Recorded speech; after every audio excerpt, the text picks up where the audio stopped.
திருச்சி, சிவகங்கை, திண்டுக்கல் உள்ளிட்ட பகுதிகளில் சுமார் 40 ஆண்டுகளாக ஒரே இடத்தில் பெயர் இருந்து வாக்கு செலுத்தி வந்தபோதும் வரைவு வாக்காளர் பட்டியலில் காரணம் இன்றி தங்கள் பெயர் நீக்கப்பட்டு உள்ளதாக வேதனை தெரிவித்துள்ளனர். திருச்சி மேற்கு தொகுதிக்குட்பட்ட 53வது வார்டு பகுதியில் வசித்து வரும் பாலசுப்ரமணி, சுசீலா தம்பதி உட்பட அவர்களின் குடும்பத்தில் 3 பேரின் வாக்குகள் நீக்கப்பட்டுள்ளன. 18 வயது நிரம்பியது முதல் திருச்சியில் வாக்களித்து வரும் தங்களுக்கு எஸ்ஐஆர் பணிகளுக்கு பிறகு எந்த காரணத்திற்காக வாக்காளர் பட்டியலில் இருந்து நீக்கப்பட்டது என்ற காரணத்தையும் தேர்தல் அலுவலர்கள் தெரிவிக்கவில்லை என குற்றம் சாட்டியுள்ளனர். ஆனால் இது வரைக்கும் வந்து கான்வென்ட் ஸ்கூலில் ஓட்டு போட்டுக்கணும். இது வரைக்கும் இப்போ இந்த வாட்டி வந்து ஓட்டு இதுனா லிஸ்ட்டு எல்லாமே இப்போ பண்ணி எல்லாமே எல்லாம் பக்காவாக கொடுத்தாச்சு. ஆனால் இந்த வாட்டி ஓட்டு இல்லை. எனக்கு என் ஒய்ஃபுக்கு வரல, நான் 3 பேர்த்துக்கு வரல. மொத்தம் நாங்கள் 8 பேர். ஓட்டு எங்களுக்கு ஆரம்பத்தில் வந்ததுலேருந்தே இங்கே தான், வேற எங்கேயும் நாங்கள் ஓட்டு போட்டதில்லை. திருச்சியில் தான் கன்ஃபார்மாக போட்டுட்ருக்கோம். ஆனால் இந்த தடவை எதனால எங்களுக்கு ரிஜெக்ட் ஆயிடுச்சுங்கிறது எங்களுக்குமே டவுட்.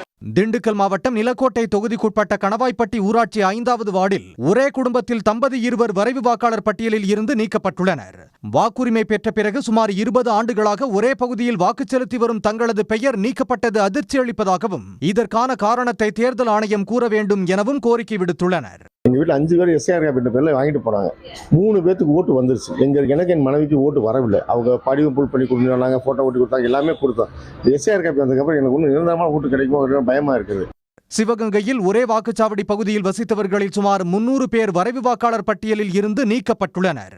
மருதுபாண்டியர் நகரில் அரசு குடியிருப்பு கட்டடம் சேதமானதால் அங்கு வசித்தவர்கள் அருகில் உள்ள பகுதிகளுக்கு மாறினர்.